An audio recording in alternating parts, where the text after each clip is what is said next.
Between Two Fires is a nearly perfect book. That's all the intro you get.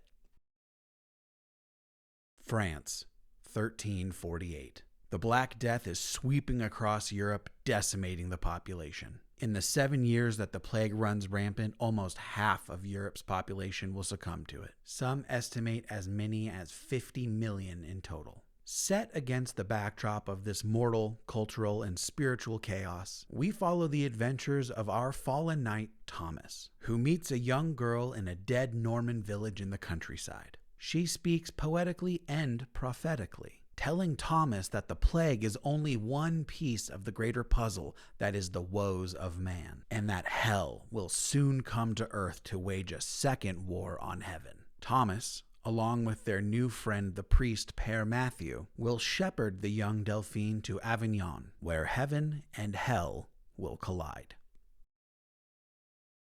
Oh my God, yes, yes.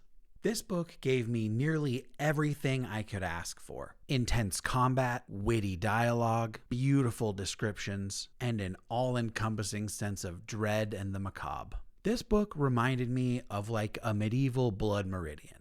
Nothing fun happens here. Nothing good happens here. It is death and chaos and carnage and bloodshed, and if hell doesn't kill you, then heaven will.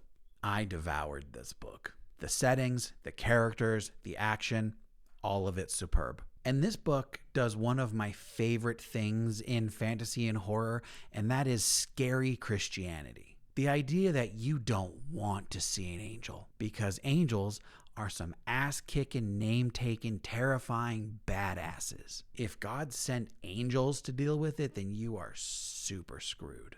And there's something about that, especially in a medieval context, that is just so satisfying. Chef's kiss. We get a lot of wonderful character development as well, which I loved seeing. And Buellman's ability to keep me on the edge of my seat, figuratively, was spectacular. Even the most benign situations are wrought with tension.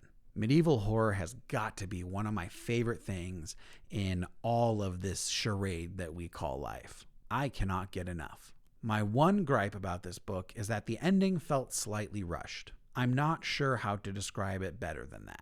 It was still really good, and it all felt fair in the way that things concluded, but like it all happened just a little too fast for my taste. Otherwise, Between Two Fires would have been 5 stars for me. So in light of that, I'm going to give Between Two Fires 4.5 out of 5 hammers. You should definitely read this book.